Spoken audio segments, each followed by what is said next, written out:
जय श्री कृष्णा प्यारे मित्रों, आज की जो कथा है बहुत ही सुंदर और पौराणिक है।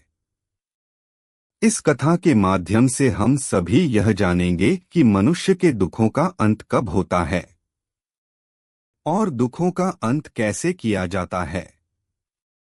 तो आइए अब हम आपको एक बहुत ही ज्ञानवर्धक कथा सुनाते हैं। मित्रों, एक बार की बात है, भगवान शिवजी माता पार्वती के साथ कैलाश पर्वत पर बैठे हुए थे और धरती लोक का दृश्य देख रहे थे। तभी माता पार्वती ने देखा कि धरती लोक पर कुछ मनुष्य सुखपूर्वक अपना जीवन व्यतीत कर रहे हैं और कुछ मनुष्य बहुत ही कष्टमय जीवन व्यतीत कर रहे हैं। यह दृश्य देखकर माता पार्वती का मन व्याकुल हो उठा और उन्होंने भगवान शिव जी से कहा, हे नाथ, मनुष्य के दुखों का अंत कैसे किया जा सकता है और मनुष्य किस प्रकार से सुखी जीवन व्यतीत कर सकता है। कृपया आप मुझे इस बारे में कोई उपाय बताइए। फिर भगवान शिव जी कहते हैं, हे देवी, यह प्रश्न पूछकर आज आपने अपना ही नहीं अपितु समस्त संसार का कल्याण किया है। हे देवी, आज मैं आपको आपके प्रश्न का उत्तर एक बहुत ही अद्भुत कथा के माध्यम से देने जा रहा हूं, जिसे सुनकर आपको आपके प्रश्न का उत्तर मिल जाएगा।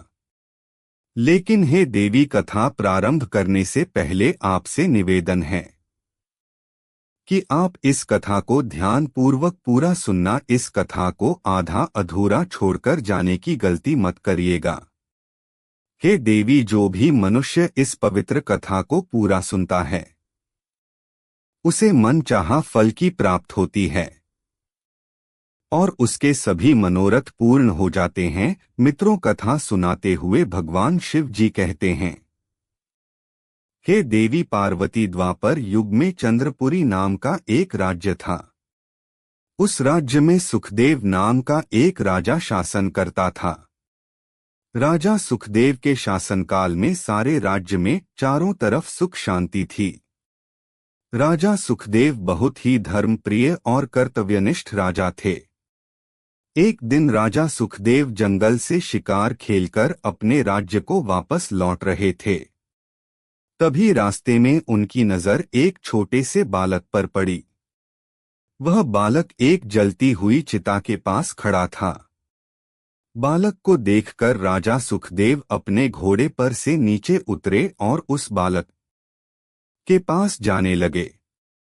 जब राजा उस बालक के नजदीक पहुंचे तो उन्होंने सुना कि वह बालक चिता के सामने खड़ा होकर कह रहा था, हे माता, मैं आपकी सौगंध खाकर कहता हूं कि मैं भी एक दिन बहुत बड़ा आदमी बनूंगा और आपके देखे हुए सभी सपनों को पूरा करूंगा। इतना कहकर वह बालक जोर जोर से विलाप करने लगा। तभी राजा सुखदेव उसके पास पहुंच गए और पूछा, बेटा, तुम कौन हो और इस सुनसान और घने जंगल में अकेले क्या कर रहे हो। मित्रों, राजा की आवाज सुनकर वह लड़का बहुत डर गया और घबराकर वहां से भागने लगा। तभी राजा सुखदेव ने कहा, ठहरो बालक, मैं तुम्हें मारने नहीं आया हूं। तुम मुझसे डरो मत, मैं चंद्रपुरी राज्य का राजा हूं। हे बालक, क्या तुम मुझे बता सकते हो कि तुम कौन हो, तुम्हारे भाई बहन और तुम्हारे पिताजी कहाँ हैं। मित्रों, राजा की यह बात सुनकर उस लड़के ने कहा, महाराज, मेरी माँ और मैं इस घने और सुसान जंगल में अकेले ही रहते थे। एक दिन अचानक से मेरी माँ की तबीयत खराब हो गई और वह मृत्यु को प्राप्त हो गई। किंतु मृत्यु से पहले मेरी माँ ने मुझसे बताया था कि मेरे दादाजी का नाम सेठ गोविंद दास है। वह देवपुर राज्य के एक बहुत ही धनवान सेठ थे। मेरी माँ और पिताजी का प्रेम विवाह हुआ था।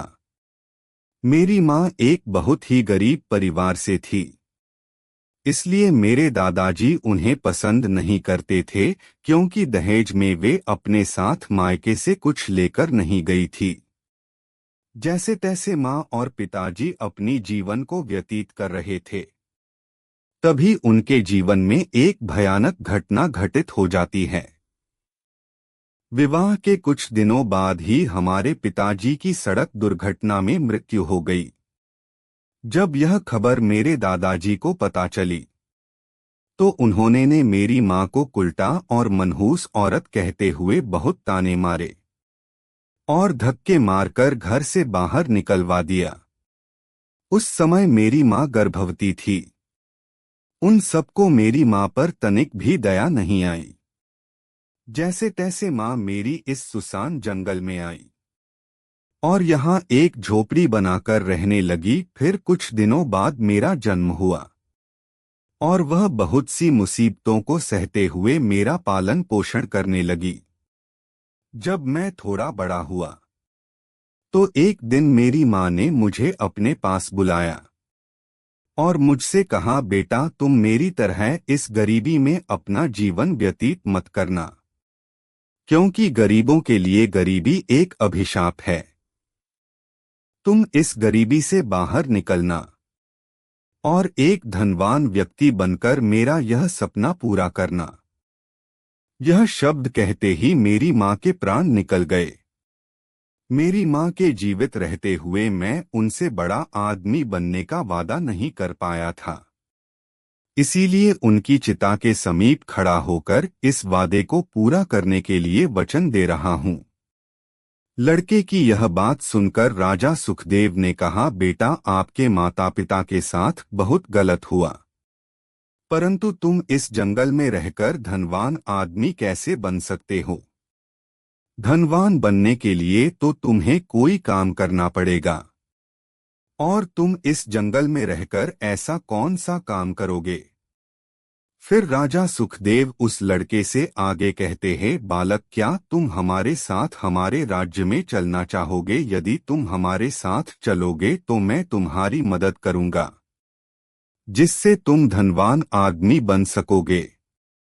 फिर उस लड़के ने काफी देर सोचने के बाद राजा सुखदेव की बात मान ली और उनके साथ राजमहल में जाने के लिए तैयार हो गया और राजा सुखदेव के साथ उनके राजमहल की तरफ चल दिया। राजमहल में पहुंचने पर रानी संयोगिता ने पूछा है, महाराज यह बालक कौन है और आप इसे राजमहल में किस लिए लेकर आए हैं? रानी संयोगिता की बात सुनकर राजा सुखदेव ने कहा, है प्रिय इस बालक का नाम दुर्जन है। आज से यह हमारे महल में रहेगा और राजगुरु से शिक्षा ग्रहण करेगा। रानी संयोगिता ने जब राजा की यह बात सुनी तो मन ही मन सोचने लगी, पता नहीं महाराज भी कैसे कैसे लोगों को उठाकर महल में ले आते हैं। अब इन्हें कौन समझाए कि यह महल है, कोई गरीबों का अनाथालय नहीं है। फिर राजा ने अपनी रानी से पूछा, है प्रिय आप किस सोच में पड़ गई? क्या आपको इस बालक के आने से कोई समस्या है? तो रानी ने कहा, नहीं महाराज आप कैसी बात कर रहे हैं, यह तो हमारे बच्चों की तरह है। आप आज्ञा कीजिए, हम इस बालक के लिए क्या कर सकते हैं? फिर राजा सुखदेव ने कहा, है प्रिय आज से यह बालक भी तुम्हारी छत्र छाया में पलेगा और अब से यह बालक हमारे राजकुमार और राजकुमारी की तरह ही रहेगा। अब तुम्हें इसका भी ध्यान रखना होगा।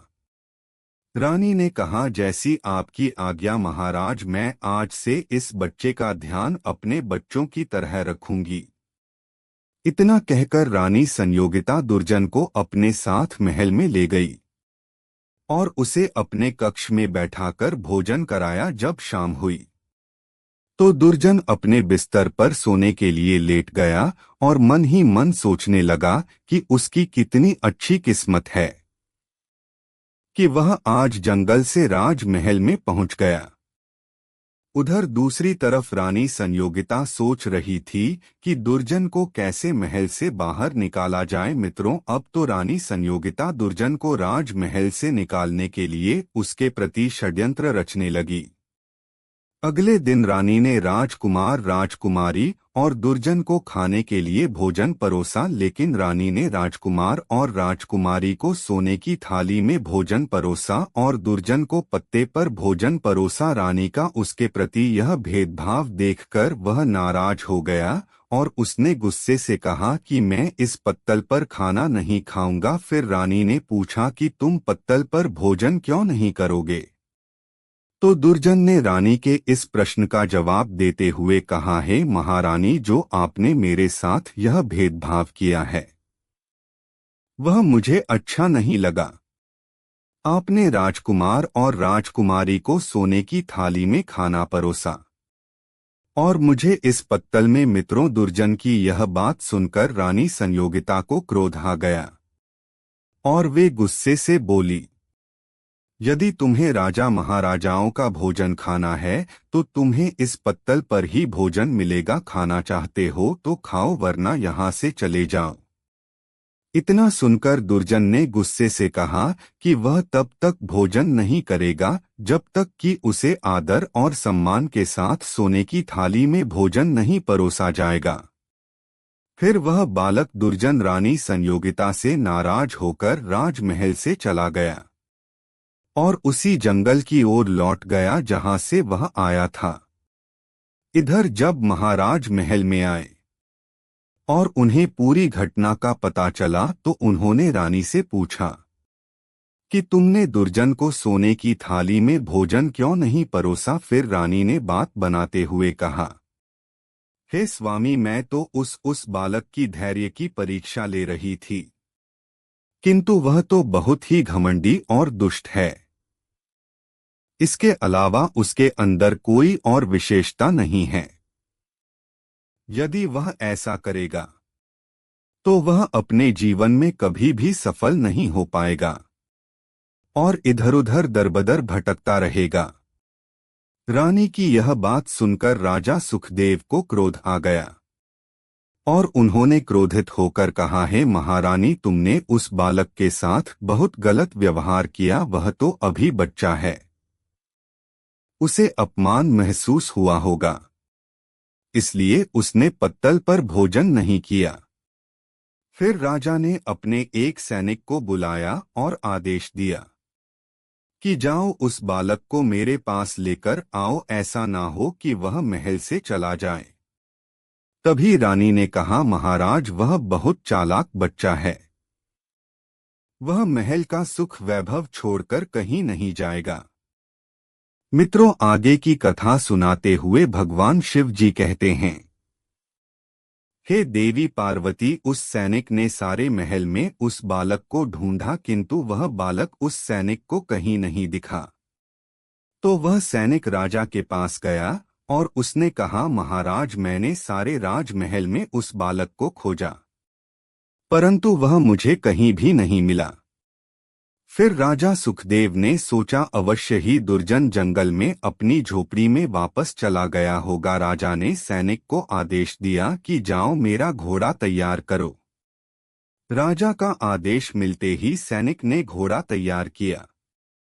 रानी यह सब देखकर बहुत परेशान हो रही थी और राजा को समझाने की बहुत कोशिश की, परंतु राजा ने रानी संयोगिता की एक एक भी बात नहीं मानी और अपने घोड़े पर सवार होकर जंगल की तरफ निकल पड़े। जंगल में जाकर वह उस बालक दुर्जन को खोजने लगे, किंतु वह नहीं मिला। राजा सुखदेव कई वर्षों तक उसे खोजते रहे, परंतु वह फिर भी नहीं मिला। अंत में थक हार कर राजा अपने महल में वापस लौट आते हैं। उधर वह बालक दुर्जन अब बड़ा हो चुका था। मित्रों, जब वह बालक राजमहल से वापस जंगल में जा रहा था तो रास्ते में उसे गंगा नदी मिली। वह पानी पीने के लिए गंगा जी के किनारे गया तो उसे एक आश्रम दिखाई दिया। उस आश्रम में कश्यप मुनि रहते थे। वह बहुत ही दयालु और करुणा प्रिय थे। जब भी कोई यात्री उस आश्रम के पास से गुजरता तो महर्षि कश्यप उसे बुलाकर उसका स्वागत करते और उसे अपने आश्रम में ठहरने के लिए उचित स्थान प्रदान करते। यात्री उनके सरल स्वभाव से प्रसन्न होकर उनकी कुटिया में विश्राम करते। उसके बाद उन्हें प्रणाम करके अपने गंतव्य स्थान के लिए चले जाते। इस प्रकार महर्षि कश्यप उस आश्रम के पास से गुजरने वाले यात्रियों की सेवा किया करते थे। आगे भगवान शिव जी कहते हैं, हे देवी, इसी आश्रम के पास जंगल में दुर्जन ने अपना डेरा जमा लिया और वह एक लुटेरा बन गया था। अब तो लूटपाट करना उसका काम था। जो भी यात्री उस जंगल से गुजरता था वह उसे लूट लेता था। अगर कोई यात्री उसे धन नहीं देता तो वह उस यात्री की बेरहमी से हत्या कर देता था। दुर्जन के आतंक और डर से लोग उस जंगल से गुजरने से पहले कई बार सोचते थे, और अगर कोई अनजान व्यक्ति उस जंगल से होकर गुजरता तो डाकू दुर्जन उसका सारा धन लूट लेता था। अब तो धीरे धीरे उसका खौफ आसपास के सभी गांवों में फैल गया था। एक दिन गांव के कुछ लोग एक स्थान पर एकत्र हुए और उन्होंने डाकू दुर्जन से मुक्ति पाने की योजना बनाई। एक व्यक्ति ने गुस्से में कहा, भाइयों, उस डाकू का आतंक दिन प्रतिदिन बढ़ जा रहा है। हमें इससे बचने के लिए कोई ना कोई उपाय करना पड़ेगा। वह धन लूटने के लिए निर्दोष व्यक्तियों की हत्या कर रहा है। अब पानी सिर से ऊपर हो रहा है। हम सब मिलकर उसका सामना करेंगे, क्योंकि एकता में बहुत शक्ति होती है। यदि हम सब मिलकर उस पर आक्रमण बोल दें तो वह बचकर नहीं जा पाएगा और फिर हम सब उसे पकड़कर मार देंगे। तभी एक दूसरे व्यक्ति ने कहा, भाई, आपका विचार तो बहुत ही उत्तम है। उस व्यक्ति की बात मानकर गांव वाले अपने अपने घरों से अस्त्र शस्त्र लेकर जंगल की ओर चल पड़े और जंगल में पहुंचकर डाकू दुर्जन को जोर जोर से आवाज देकर ललकार लगे, कहाँ छिपा हुआ है? दुष्ट डाकू, बाहर निकल, देख, आज तेरी मौत तेरे पास आई है। तूने बहुत से निर्दोष व्यक्तियों की हत्या की है। आज तू हमें लूट नहीं पाएगा। आज हम सब तेरी मौत बनकर आए हैं। आज हम सबसे तू बच नहीं पाएगा। जब गांव वालों की आवाज डाकू दुर्जन के कानों में पड़ी तो वह डर गया और उसने सोचा कि अगर आज वह इस भीड़ के हाथ लग गया तो उसका बचना मुश्किल है। उधर गांव वाले उसे पकड़कर मारने के लिए जंगल में खोज रहे थे। तभी दुर्जन ने लोगों को अपनी तरफ आते देखा तो वह घबरा गया और डर के मारे झाड़ी के पीछे से भाग निकला और कश्यप मुनि के आश्रम में जा पहुंचा। जब वह आश्रम में पहुंचा तो वह बहुत डरा हुआ था और उसका शरीर मृत्यु के डर से कांप रहा था। फिर थोड़ी देर बाद अंदर से महर्षि कश्यप बाहर आए और उन्होंने दुर्जन से कहा, हे पुत्र, तुम कौन हो? तुम इस तरह से डरे हुए क्यों हो और इस घने जंगल में अकेले क्या कर रहे हो? तुम्हारे साथ कोई और नहीं है क्या? महर्षि कश्यप के पूछने पर दुर्जन ने कहा, हे मुनिवर, मैं एक डाकू हूँ। मैंने धन कमाने के लिए बहुत से निर्दोष लोगों की हत्या की है। मैं एक धनवान आदमी बनना चाहता हूँ। इस प्रकार से दुर्जन ने अपना सारा किस्सा महर्षि कश्यप को सुना दिया। फिर महर्षि कश्यप ने दुर्जन से कहा, तो तुम धनवान आदमी बनना चाहते हो, इसीलिए तुमने यह घोर पाप किया है। फिर महर्षि कश्यप ने कहा, हे पुत्र, यहाँ इस जंगल में रहकर तुम धनवान आदमी कैसे बन सकते हो?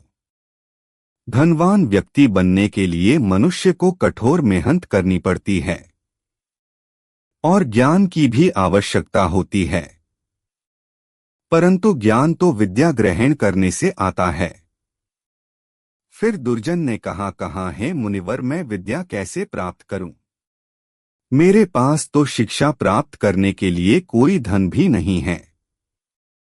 मुझे मुफ्त में कौन शिक्षा देगा? मैं तो एक डाकू हूं और डाकुओं को कोई शिक्षा नहीं देगा। तभी महर्षि कश्यप ने कहा, बेटा, यदि तुम सच्चे मन से शिक्षा प्राप्त करना चाहते हो तो मेरे आश्रम में रहकर तुम विद्या प्राप्त कर सकते हो। यह सुनकर दुर्जन के डरे हुए मन को थोड़ी सी राहत मिली। और फिर उसने कहा, है मुनिवर, कुछ लोग मेरी हत्या करने के लिए वन में मुझे खोज रहे हैं। कृपया आप उनसे मेरी रक्षा कीजिए। महर्षि कश्यप ने कहा, तुम कुटिया के अंदर जाकर छिप जाओ। दुर्जन महर्षि की बात मानकर कुटिया के अंदर जाकर छिप गया। थोड़ी देर बाद दुर्जन को खोजती हुई लोगों की भीड़ आश्रम के पास पहुंची और महर्षि कश्यप से पूछने लगी, बाबा जी, क्या आपने यहाँ से किसी आदमी को भागते हुए देखा है? तभी महर्षि कश्यप ने कहा, आप लोग किस आदमी की बात कर रहे हो? तो लोगों ने कहा, हम डाकू दुर्जन की बात कर रहे हैं। उसने बहुत से मासूम और निर्दोष लोगों को लूटकर उनका धन लूटा है और उनकी हत्या की है। इसलिए आज हम सब उसे मारने आए हैं। फिर महर्षि कश्यप ने कहा, तुम लोग जिस डाकू की बात कर रहे हो वह तो पहले ही गंगा नदी में डूबकर मर चुका है। लोगों ने कहा, बाबा जी, आप क्या कह रहे हैं? क्या सच में डाकू दुर्जन मर चुका है? महर्षि कश्यप ने कहा, है नगरवासियों, मेरे कहे पर विश्वास करो और अपने घर वापस लौट जाओ। उधर कुटिया के अंदर छिपा दुर्जन यह सब देख रहा था और सोच रहा था कि आज साधु बाबा की वजह से उसकी जान बच गई। मित्रों, गांव वाले कश्यप मुनि की बात पर विश्वास करके वहां से लौट गए। जब लोग चले गए तो दुर्जन कुटिया से बाहर आया और पैर पकड़कर कश्यप मुनि से पूछने लगा, हे मुनिवर, आपने मेरे बारे में उन लोगों से झूठ क्यों बोला? उसकी बात सुनकर महर्षि कश्यप ने कहा, हे पुत्र, मैंने उनसे कोई झूठ नहीं बोला। जब तुम मेरे आश्रम में आए थे तभी तुम्हारे अंदर का डाकू मर चुका था, क्योंकि तुम डरकर मेरी मदद मांगने आए थे।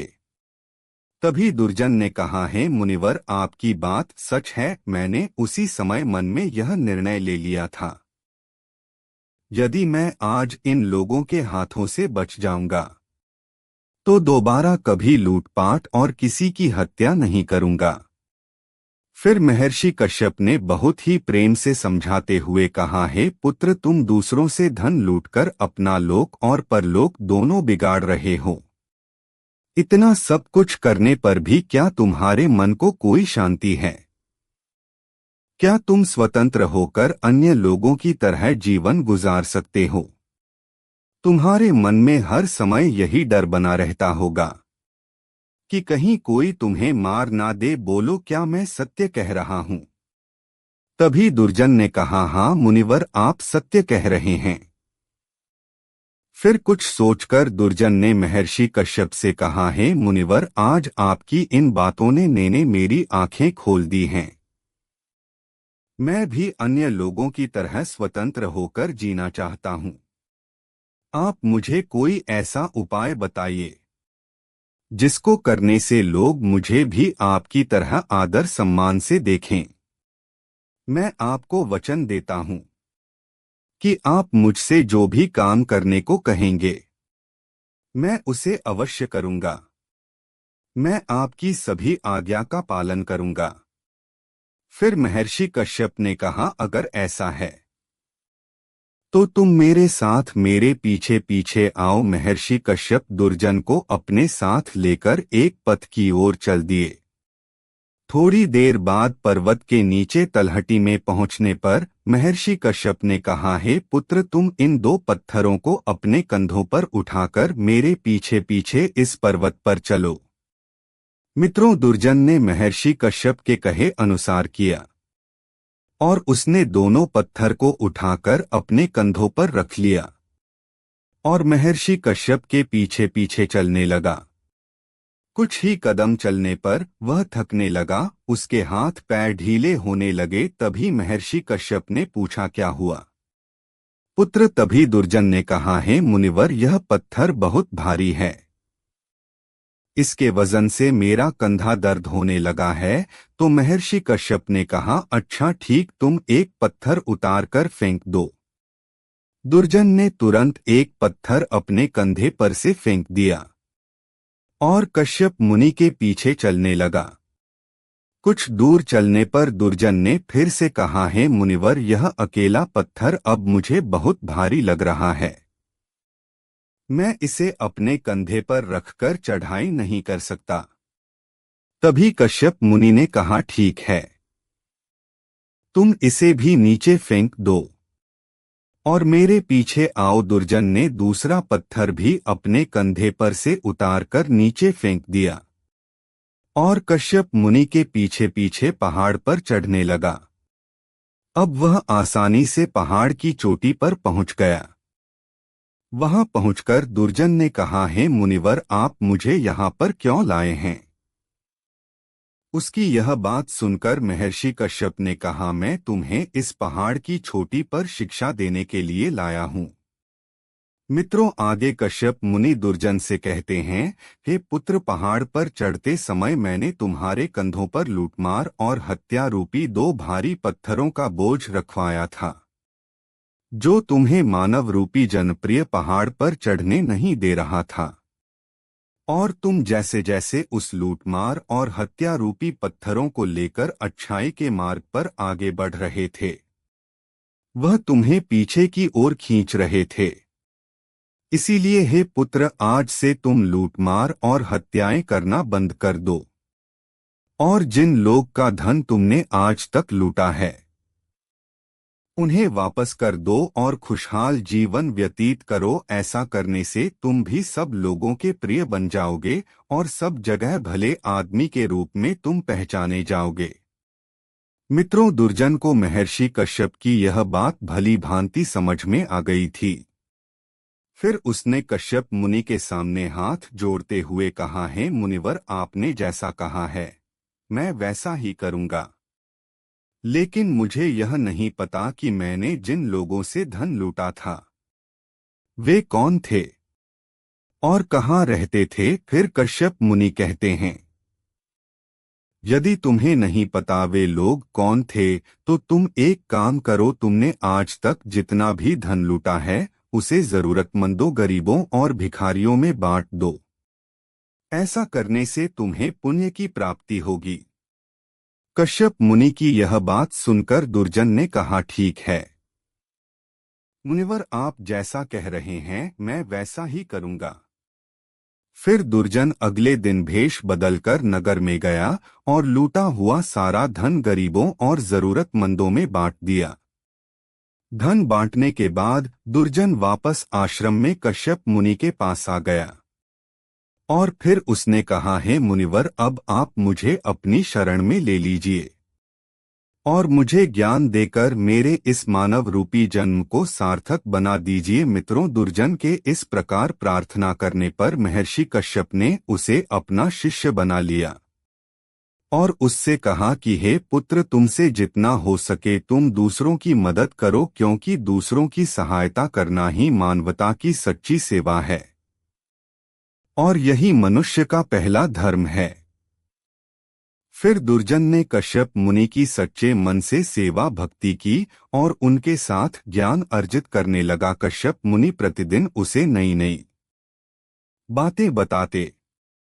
अब तो दुर्जन को शिक्षा ग्रहण करते हुए 5 वर्ष बीत चुके थे और वह कश्यप मुनि की कृपा से अत्यंत ही बुद्धिमान और पवित्र चरित्र वाला बन चुका था।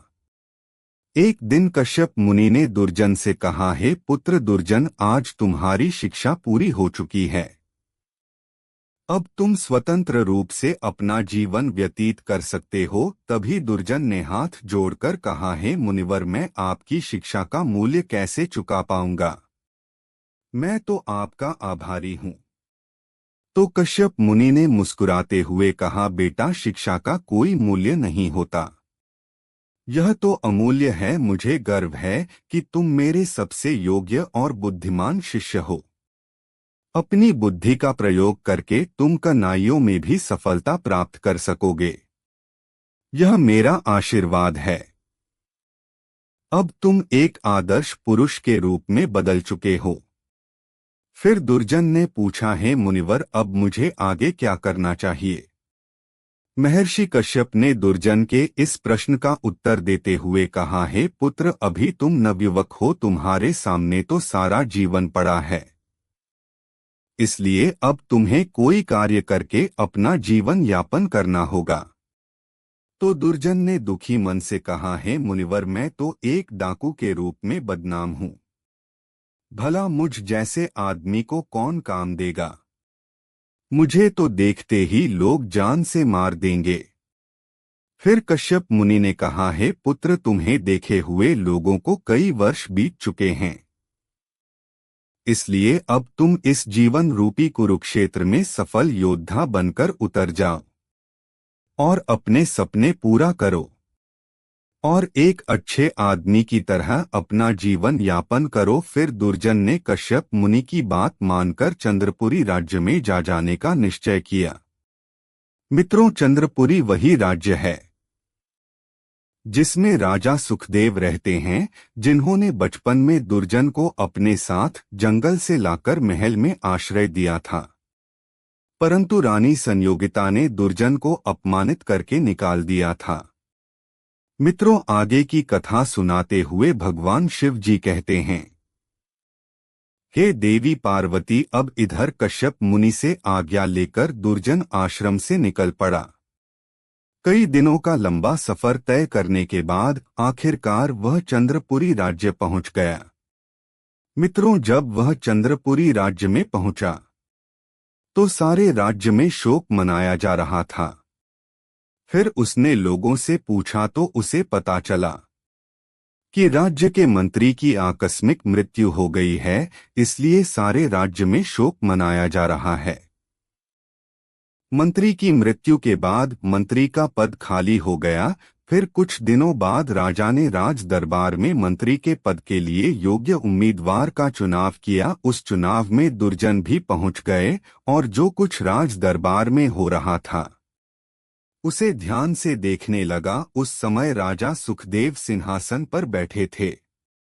तभी सेनापति ने कहा, महाराज, मंत्री की आकस्मिक मृत्यु से पद रिक्त हो गया है। यह पद अधिक दिनों तक खाली नहीं रहना चाहिए, इसलिए परंपरा के अनुसार मंत्री का पद उसके पुत्र को दे देना चाहिए। तभी भीड़ में बैठे दुर्जन ने कहा, है महाराज, समय के साथ परिवर्तन का होना जरूरी है। कब तक हम पुरानी परंपराओं में बंधे रहेंगे? इसलिए मेरा यह सुझाव है कि इन पुरानी परंपराओं को बदलना ही समझदारी है। फिर दुर्जन ने कहा, महाराज, मेरा नाम अभय है और मैं मंत्री के पद के लिए अपना नाम पेश करना चाहता हूं। मित्रों, दुर्जन ने अपना नाम अभय बताया ताकि राजा सुखदेव उसे पहचान ना सके। फिर आगे दुर्जन ने कहा, हे महाराज, आप जैसी चाहे मेरी परीक्षा ले सकते हैं। यदि मैं आपकी परीक्षा में सफल हो जाता हूं तो आप मंत्री के पद पर तय कर सकते हैं। यदि मैं आपकी परीक्षा में असफल रहा तो आप मुझे जो सजा देना चाहे दे सकते हैं। तभी भीड़ में बैठा हुआ मंत्री का लड़का भी उठकर खड़ा हो गया और उसने कहा, है महाराज, मैं भी मंत्री के पद के लिए अपनी दावेदारी पेश करने के लिए तैयार हूं। मैं आपकी सभी शर्तों को अवश्य पूर्ण करूंगा। फिर राजा सुखदेव ने दुर्जन से कहा, युवक, तुमने जो सलाह दी है उसे हम तभी मानेंगे जब तुम हमारे द्वारा ली गई परीक्षा में उत्तीर्ण हो जाओगे। हम तुम दोनों की परीक्षा लेंगे और जो भी इस परीक्षा में उत्तीर्ण होगा उसे हम चंद्रपुरी राज्य का मंत्री बनाएंगे। इतना कहकर राजा सुखदेव ने अपने एक सैनिक को अपने पास बुलाया और उससे कहा कि जाओ, राजकोष में सोने के म्यान में 2 तलवारें रखी हैं, उन्हें तुरंत राज दरबार में लेकर आओ। राजा का आदेश पाकर सैनिक तुरंत राजकोष में रखी हुई 2 सोने की तलवार ले आया और राजा को दे दिया। फिर राजा सुखदेव ने उन तलवारों को मंत्री के लड़के और दुर्जन के हाथों में देते हुए कहा कि दुर्जन, तुम दक्षिण दिशा में मध्य देश के राजा वीरभद्र को यह तलवार उपहार में देकर आओ। और दूसरी तलवार राजा ने मंत्री के बेटे के हाथ में दिया।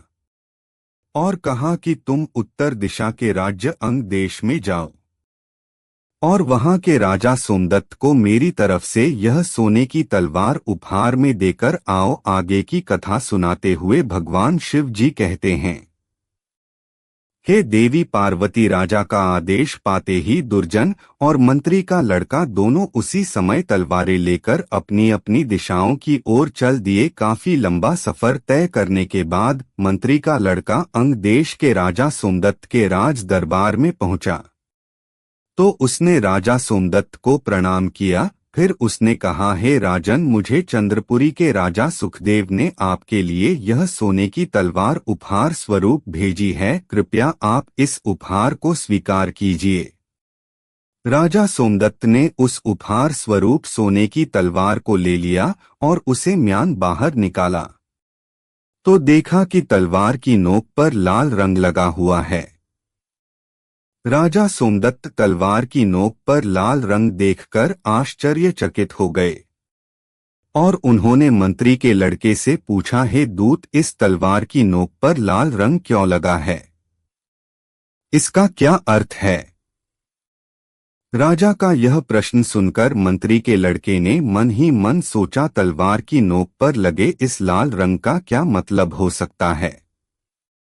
मैं नहीं जानता। फिर भी उसने हिम्मत करते हुए राजा सोमदत्त को जवाब दिया, हे राजन, लाल रंग का रहस्य यह है कि आप हमारे महाराज की तलवार की शक्ति स्वीकार कर ले और आप हमारे महाराज की अधीनता स्वीकार कीजिए। यदि आप इस तलवार को स्वीकार नहीं करेंगे तो यह उनका अपमान होगा। मंत्री के लड़के की यह बात सुनकर राजा सोमदत्त को गुस्सा आ गया और उन्होंने क्रोधित होकर अपने सेनापति से कहा, सेनापति भगवंत दास, चंद्रपुरी के राजा सुखदेव की इतनी हिम्मत कि वह हमें इस प्रकार से चुनौती दे जाओ। और इसी समय सेना को चंद्रपुरी राज्य पर आक्रमण करने के लिए सुसज्जित करो। मित्रों, राजा सोमदत्त का आदेश मिलते ही सेनापति भगवंत दास सेना को आक्रमण करने के लिए तैयार करने लगा। जब राजा सोमदत्त की यह बात मंत्री के लड़के ने सुनी तो वह भयभीत हो गया और वह घबराकर वहां से चला गया। दूसरी ओर जब दुर्जन मध्य देश के राजा वीरभद्र के दरबार में पहुंचा तो उसने सबसे पहले राजा वीरभद्र को बड़े ही विनम्र भाव से प्रणाम किया। फिर उसने कहा, है महाराज, चंद्रपुरी के राजा सुखदेव ने आपके लिए उपहार स्वरूप यह स्वर्णिम तलवार आपको भेंट किया है, कृपया आप इसे स्वीकार करें। राजा वीरभद्र ने दूत से वह तलवार ले ली तो देखा कि तलवार की नोक पर लाल रंग लगा हुआ था। लाल रंग देखकर राजा वीरभद्र के मन में सवाल उठने लगे। फिर राजा वीरभद्र ने दुर्जन से पूछा, हे दूत, इस तलवार की नोक पर लाल रंग क्यों लगा है? इसका क्या मतलब है? मित्रों, लाल रंग देखकर दुर्जन भी गहरी सोच में पड़ गया। फिर उसने काफी विचार करने के बाद कहा, हे महाराज, हमारे राजा आपका बहुत सम्मान करते हैं। यह तलवार उसी सम्मान का प्रतीक है। तलवार की नोक पर लाल रंग लगे होने का मतलब है कि हमारे राजा ने आपको तिलक लगाया है और वे आपकी मित्रता के लिए किसी भी हद तक जा सकते हैं। दुर्जन के मुख से ऐसी बातें सुनकर राजा वीरभद्र प्रसन्न हो गए और उन्होंने दुर्जन का खूब आदर सम्मान किया और फिर दुर्जन से कहा, हे दूत, मैं यह सोने की तलवार राजा देव की मित्रता के रूप में स्वीकार करता हूँ और उनका हमारे प्रति इतना प्रेम भाव देखकर मैं उनका धन्यवाद करता हूँ। मैं पूरी कोशिश करूँगा कि आपके राजा का सच्चा मित्र बनूं। अब से मैं उनके सुख दुख में हमेशा समर्पित रहूँगा। इतना कहकर राजा वीरभद्र ने दुर्जन को उपहार के रूप में सेना की एक टुकड़ी और बहुत सारे बहुमूल्य उपहार भेंट किए। फिर दुर्जन राजा वीरभद्र की आज्ञा लेकर चंद्रपुरी राज्य की ओर चल पड़ा। कुछ दिनों का सफर तय करने के बाद मंत्री का लड़का और दुर्जन चंद्रपुरी राज्य पहुंच गए। मित्रों, उधर अंग देश की सेना अपने सेनापति भगवंत दास के साथ चंद्रपुरी राज्य की ओर आक्रमण करने के लिए ऐलान कर देती है। और इधर दुर्जन और मंत्री का लड़का जब राज दरबार में राजा सुखदेव के सामने उपस्थित हुए तो राजा सुखदेव ने मंत्री के लड़के से पूछा, मंत्री पुत्र, तुम्हें मैंने जो तलवार दी थी उसकी नोक पर लाल रंग लगा हुआ था। तुमने जब राजा सोमदत्त को तलवार उपहार में दिया तो राजा सोमदत्त ने उस लाल रंग लगे होने का कारण पूछा होगा।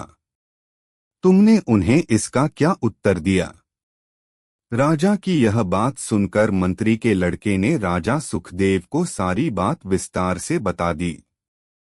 राजा ने क्रोधित होकर कहा, अरे मूर्ख, यह तुम क्या कह रहे हो? राजा सोमदत्त हमारे राज्य पर आक्रमण करने वाला है। तभी राजा सुखदेव का एक सैनिक आता है और राजा को प्रणाम करते हुए कहता है कि महाराज, अंग देश की विशाल सेना हमारे राज्य पर आक्रमण करने के लिए चली आ रही है।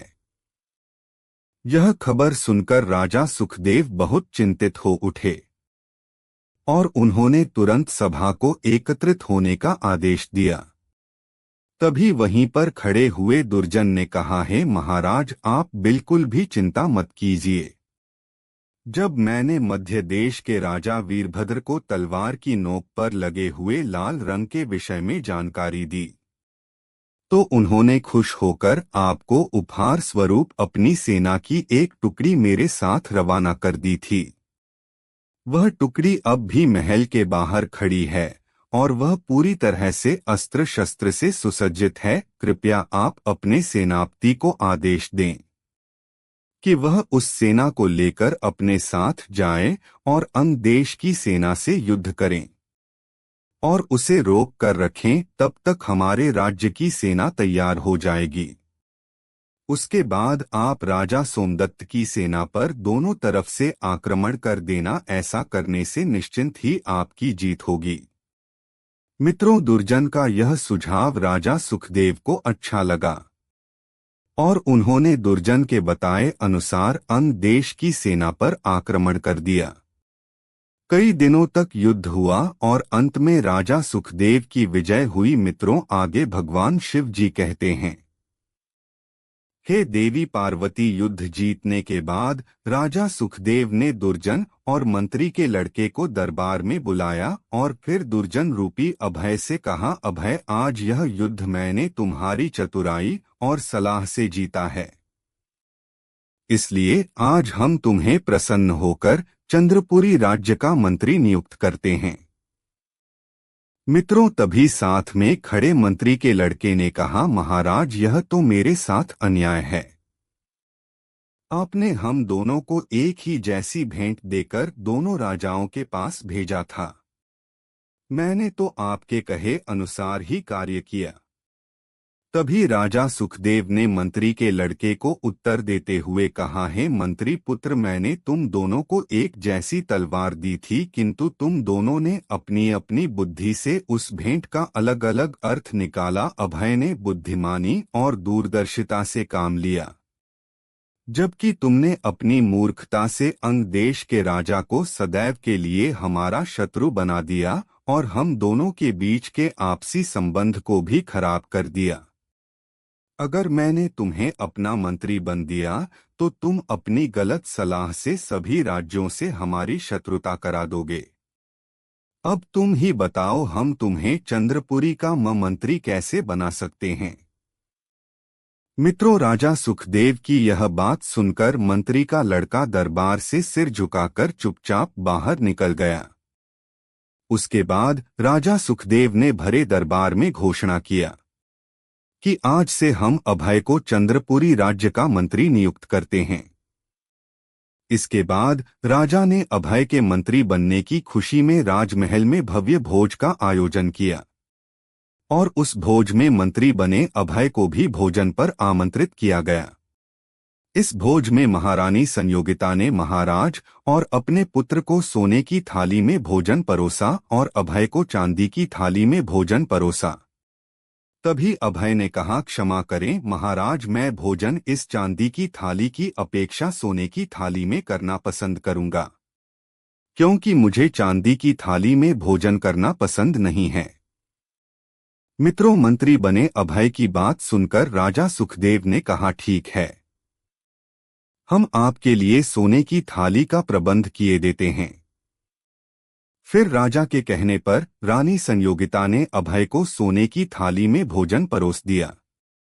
तभी मंत्री बने दुर्जन ने कहा, देखिए महारानी जी, वह दिन आ ही गया जिसके बारे में आपने कभी मुझे मना किया था और मेरे खिलाफ षड्यंत्र रचकर मुझे महल से निकाल दिया था।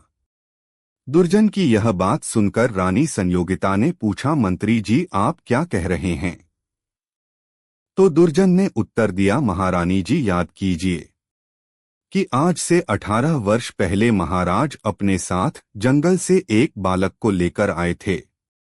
उस बालक का नाम दुर्जन था और आपने उस 5 वर्ष के लड़के को पत्तल पर भोजन परोसा था और राजकुमार राजकुमारी को सोने की थाली में। मित्रों, दुर्जन के इतना कहते ही रानी संयोगिता ने कहा, हाँ मंत्री जी, मुझे याद आ गया। वह बालक बहुत दुष्ट और चालाक था। उसने भोजन खाने से मना कर दिया था और कहा था कि वह तभी इस महल में भोजन करेगा जब उसे सोने की थाली में भोजन परोसा जाएगा। महारानी ने पूछा, लेकिन आपको यह बात कैसे पता है? फिर दुर्जन ने कहा, है महारानी, मैं वही बालक दुर्जन हूँ जिसका आपने तिरस्कार करके महल से बाहर निकाल दिया था। दुर्जन की यह बात जब राजा सुखदेव ने सुनी तो उन्होंने महारानी से कहा, महारानी जी देख लिया ना, समय कितना बलवान होता है। जिस बालक को आप अहंकारी समझ रही थी वह आज इस राज्य का मंत्री है। फिर दुर्जन ने कहा, है महाराज, यदि महारानी जी ने उस समय मुझे षड्यंत्र रचकर बाहर ना निकाला होता तो शायद मेरे मन में कभी भी धनवान बनने की इच्छा नहीं जागती। इसीलिए मैं आज महारानी जी का आभार व्यक्त करता हूँ जिनकी वजह से आज मैं इस राज्य का मंत्री बना हूँ।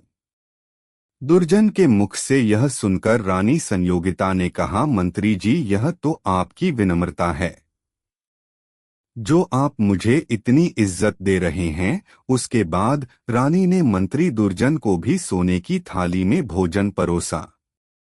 फिर सभी ने भोजन किया। तभी वहां देवपुर राज्य का एक सैनिक हाथ में एक पत्र लेकर आता है और राजा सुखदेव को दे देता है।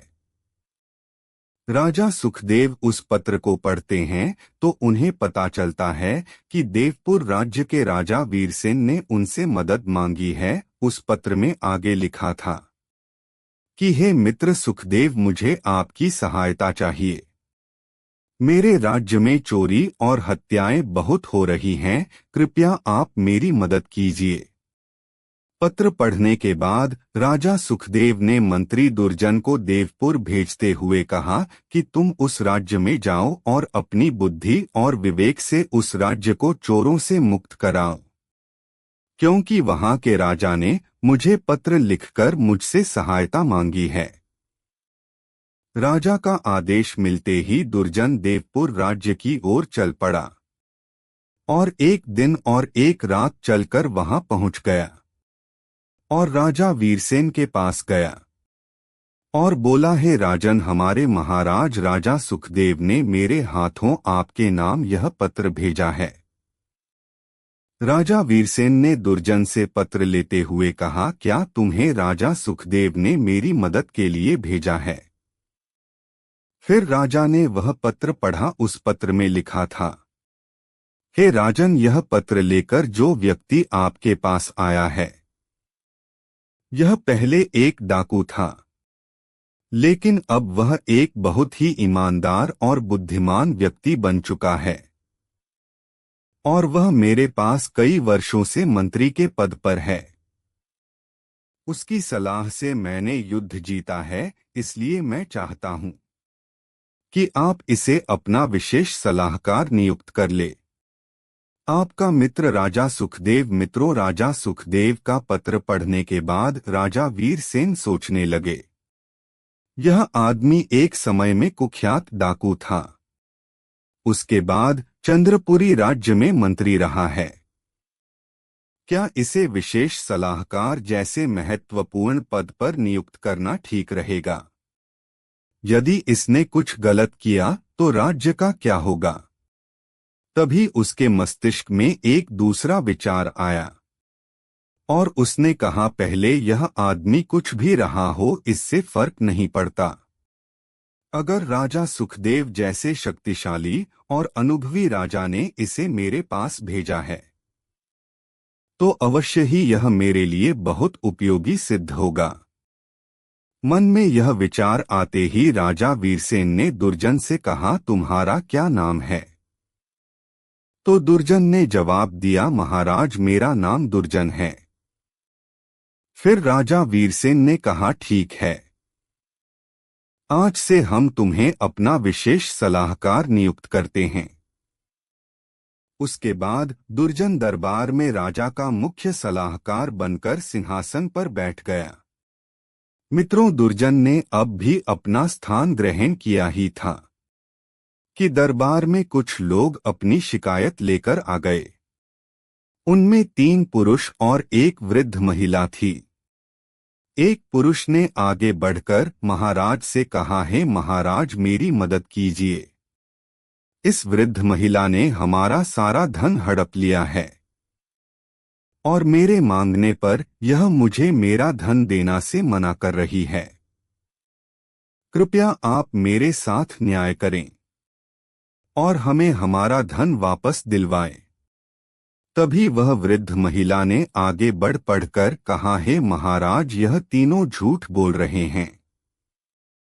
मैं आपको शुरू से अंत तक क्या हुआ सारी बात आपको बताती हूँ। फिर उसने अपनी कहानी सुनाना प्रारंभ किया और कहा, है महाराज यह तीनों व्यापारी हैं। इनके साथ इनका एक मित्र भी था। यह कुल 4 व्यक्ति थे और यह आपके राज्य में व्यापार करने आए थे और यहाँ इन चारों ने व्यापार करके भारी मुनाफा कमाया, जिससे उनके पास काफी धन इकट्ठा हो गया। फिर एक दिन यह चारों व्यापारी अपना सारा धन लेकर मेरे पास आए और कहा, है माता हम इस राज्य में नए हैं और हम चारों ने व्यापार करके इस राज्य से काफी धन कमाया है। कृपया आप हमारे धन की रक्षा करो। इनके यह कहने पर मैंने कहा, बेटा मैं बहुत वृद्ध हो चुकी हूँ, मैं तुम्हारे धन की रक्षा कैसे कर सकती हूँ? फिर इन लोगों ने कहा, माताजी हम आपके घर के आंगन में अपना सारा धन खोद का छुपा देते हैं और जिस दिन हम चारों एक साथ आकर अपना धन मांगेंगे उस दिन आप हमें हमारा धन वापस कर देना। अगर हम में से कोई एक आकर धन मांगे तो उसे मत देना। मैंने कहा, यह तो बहुत आसान है, पर मेरे लिए क्या है? तो इन व्यापारियों ने कहा, माताजी इसके बदले में हम आपको धन देंगे। उसके बाद मैंने इनकी बात मान ली। फिर चारों ने घर के आंगन में गड्ढा खोदा और उसमें धन की 4 बड़ी पोटियां रखकर मिट्टी से ढक दिया। फिर यह चारों बोले, माताजी हम प्रत्येक शाम को यहाँ भोजन करने आया करेंगे। मैंने कहा ठीक है बेटा, आप भोजन करने आ सकते हैं। जब वे भोजन करने आते तो मुझसे पूछते, माताजी हमारा सारा धन सुरक्षित तो है ना? मैंने जवाब दिया, हाँ बेटा तुम्हारा धन पूरी तरह सुरक्षित है। एक दिन जब उन 4 व्यापारियों ने धन की जांच करने के लिए उस खजाने की जगह को खोदा तो वहां पर धन सही सलामत रखा हुआ था, जैसा उन्होंने छोड़ा था। अब उन्हें मेरी ईमानदारी पर कोई संदेह नहीं रहा। मेरी ईमानदारी से प्रसन्न होकर उन्होंने मुझे 10 स्वर्ण मुद्राएं दी और कहा, माताजी आप यह 10 स्वर्ण मुद्राएं हम चारों की तरह से उपहार में रख लो, यह आपके काम आएंगी। फिर मैंने इन चारों को आशीर्वाद देते हुए कहा, बेटा तुम ऐसे ही खूब मेहनत करो। और अच्छे से अपना व्यापार करो। लेकिन उन चारों में से एक के मन में लालच जाग उठा। उसने सोचा कि यदि वह मुझे धोखा देकर सारा धन हड़प ले तो उसकी जिंदगी बिना किसी मेहनत के आराम से गुजर सकती है। एक दिन जब वे चारों व्यापारी घर के बाहर एक पेड़ के नीचे चौसर खेल रहे थे, तभी उनमें से एक ने दूसरे से कहा, तुम घर जाकर बूढ़ी माँ से कह दो कि वह जल्दी से खाना बना दे, आज बहुत भूख लग रही है। फिर उसमें से एक व्यापारी घर की ओर चल दिया। उसके मन में धन का लालच आ गया और वह मन ही मन सोच रहा था कि यह सबसे अच्छा मौका है। जब उसके सभी साथी बाहर चौसर खेल रहे हैं और वह इस समय अकेले धन को हड़प सकता है, यह सोचते हुए वह घर के अंदर पहुंच गया और उस व्यापारी ने मुझसे कहा, बूढ़ी माँ, हमें इस वक्त सारे धन की आवश्यकता है। मेरे अन्य साथियों ने मुझे धन लाने के लिए आपके पास भेजा है। फिर मैंने उस व्यापारी से कहा, तुम चारों को अचानक से इस धन की क्या आवश्यकता आ पड़ी? तो उसने कहा, अगर मेरी बात पर तुम्हें यकीन नहीं हो रहा तो आप बाहर जाकर मेरे साथियों से पूछ लो। उसकी बात मानकर मैं दरवाजे पर आई और बाहर बैठे वृक्ष के नीचे ससर खेल रहे व्यापारियों से पूछा कि आपका यह जो साथी कह रहा है, क्या यह सच बोल रहा है? फिर उन्होंने कहा, हाँ माता, वह सच बोल रहा है। आप जल्दी कर दो। उनके कहने से मैं घर के अंदर आई और बोली, तुम्हारे साथी भी तुम्हारी बात का समर्थन कर रहे हैं, इसलिए तुम गड्ढे को खोदकर अपना धन ले जा सकते हो। मित्रों, वह व्यापारी मन ही मन सोच रहा था कि उसकी चाल कामयाब हो गई। वह जल्दी जल्दी गड्ढा खोदने में जुट गया और थोड़ी देर बाद चारों धन से भरे थैले बाहर निकाल लिए। उसके बाद उसने मुझसे कहा, माताजी, मुझे बहुत प्यास लग रही है, आप मेरे लिए एक लोटा पानी ला दो। प्यास के मारे मेरा गला सूखा जा रहा है। उसके कहने से मैं पानी लेने चली गई। इतने में मौका पाकर वह व्यापारी धन से भरे हुए थैले घोड़े पर लादकर भाग गया। दूसरी ओर उसके साथी जो बाहर बैठकर चौसर खेल रहे थे, सोचने लगे कि उनका मित्र अभी तक क्यों नहीं लौटा। फिर उन तीनों ने सोचा, अब तक तो खाना तैयार हो गया होगा। यह सोचकर वे तीनों घर के अंदर आए और मुझसे बोले, माताजी, खाना तैयार है, हमने तो खाना बनाने के लिए बहुत पहले ही उसे आपके पास भेजा था। इन तीनों व्यापारियों की बात सुनकर मैंने कहा, उसने मुझसे कुछ नहीं कहा, बल्कि वह व्यक्ति तो सारा धन लेकर तुम्हारे पास गया है। जब तीनों व्यापारी यह सुनते हैं तो वे आश्चर्यचकित हो उठे और मुझसे कहने लगे, तुमने उसे अकेले सारा धन क्यों सौंपा? फिर मैंने कहा, मैं दरवाजे पर आई थी और तुमने कहा था कि जल्दी करो। फिर उन तीनों ने कहा, माताजी, हमने तो सिर्फ खाना जल्दी बनाने को कहा था। तो मैंने कहा, क्या तुम्हारे मित्र ने तुम्हें धोखा दिया है? वह तो तुम्हारा मित्र था, आखिर तुम्हें वह धोखा कैसे दे सकता है?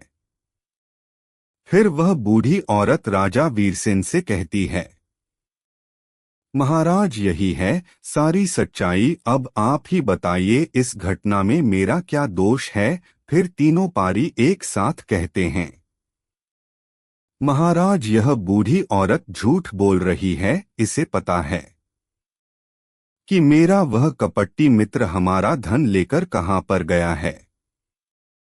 फिर वह तीनों दुखी मन से कहते हैं कि महाराज, कृपया आप हम सब पर दया करें और हमारे मेहनत का सारा धन वापस दिलवाने की कृपा करें।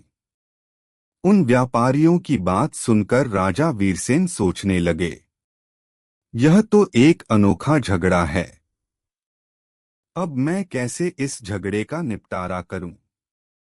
फिर उन्होंने अपने सलाहकार दुर्जन से कहा, दुर्जन तुम इन तीनों व्यापारियों और इस बूढ़ी औरत के बीच हुए झगड़े का निपटारा करो। दुर्जन ने कहा, अवश्य महाराज। फिर दुर्जन ने बूढ़ी औरत से पूछा, माताजी, जब चारों व्यापारी तुम्हारे पास धन रखने के लिए आए थे तो उन्होंने तुमसे क्या कहा था?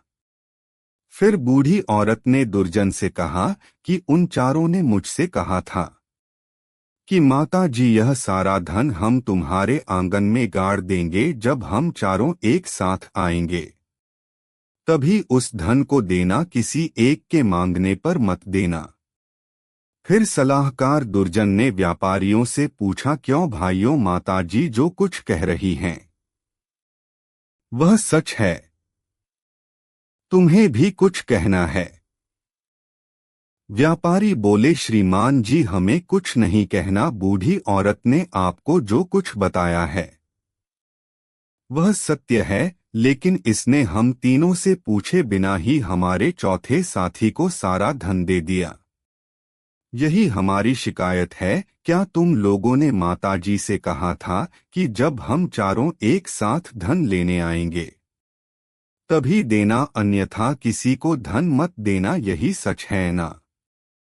फिर व्यापारियों ने कहा, हाँ श्रीमान जी। फिर दुर्जन ने कहा, ठीक है, अब तुम चारों जब एक साथ धन लेने आओगे तभी यह बूढ़ी औरत तुम्हें सारा धन देंगी, अन्यथा तुम्हें एक भी पैसा नहीं देंगी, क्योंकि तुमने ही कहा था कि जब हम चारों एक साथ आए तभी धन देना। इसलिए अब तुम सब जाओ और अपने चौथे साथी को साथ लेकर आओ, उसके बाद ही तुम्हें धन मिलेगा।